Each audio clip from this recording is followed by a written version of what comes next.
With the power of a gaming laptop but the compact design of a tablet, the Razer Edge is an ambitious product that delivers immersive experiences like Crysis 3 or Battlefield 3 with unprecedented portability. But by attempting to circumvent the limitations of touchscreen gaming with unwieldy attachments, Razer has created a tablet for every playstyle but a master of none. At just over 2 pounds and 0.8 inches thick, the Edge is bulky compared to other devices like the iPad. But then again, traditional tablets aren't nearly as powerful. The design is simple and straightforward with a black aluminum frame, a glass front, and a plastic body adorned only with Razer's trademark snake logo and small indentations for added aesthetic flair. The 10.1-inch display looks great, with a rich array of colors and a wide viewing angle, but its 1366 by 768 resolution leaves much to be desired. It may not distract from the gaming experience, but it falls short of other tablets and leaves room for improvement. The Edge ships with Windows 8, providing access to Microsoft's growing suite of optimized apps and support for traditional desktop applications.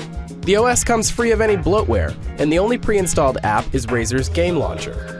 It's kind of like Razer's version of Steam's Big Picture mode, providing quick access to games in a touch or gamepad-friendly interface. But it's ultimately kind of useless, because in most cases it just reverts to the desktop and opens Steam or Origin anyway. The Edge comes in a few configurations.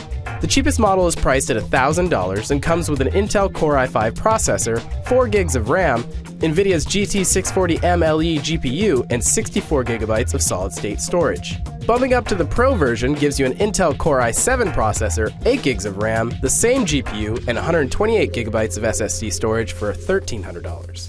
You can also buy additional accessories, like the gamepad controller, an attachment that snaps onto the tablet to provide 2 side-mounted controllers, complete with dual analog thumbsticks, triggers, shoulder buttons, a D-pad, and action buttons. Anyone considering the Edge should spring for one of the Pro models. The added RAM and processing power give performance a nice boost, and the standard version's 64GB SSD is sure to fill up fast. But let's get to what's most important, the gaming experience.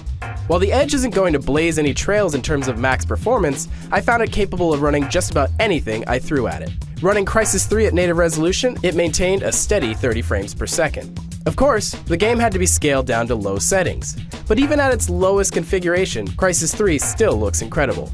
For less demanding titles like Tomb Raider, the settings could be cranked up to high without dipping below 30 FPS.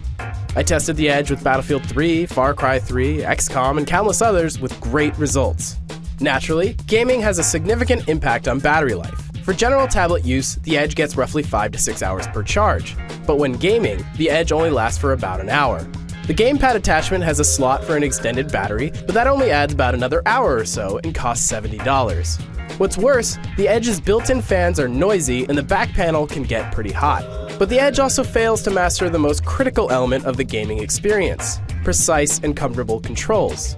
The gamepad offers the most self-contained control method, integrating controls into the rigid framework of the tablet itself. But it's an ergonomic nightmare. The D-pad and action buttons are directly below the thumbsticks, requiring players to uncomfortably curl their thumbs inward to make quick taps. While it's less problematic in some genres, it has a critical impact on speed and precision in shooters and action titles. The gamepad also adds extra weight and can be jarring to hold for extended play sessions. In order to play comfortably, I almost always had to have the Edge and gamepad propped up on my lap. Of course, you could always forego the gamepad and connect a standard controller to the Edge's USB port, but without Razer's $99 add-on dock, it's difficult to keep upright. And really, that cuts to the core of the Edge's problems. In order to use it to play games, you need to strap on additional accessories and subsequently negate the benefits of an all-in-one tablet. And even then, the Edge can't effectively compete with the battery life, performance, and ergonomics of a gaming laptop. But these aren't unsolvable problems, and the Edge is making a giant leap forward for the gaming tablet category. With time and iteration, it could be great, but it's not quite there yet.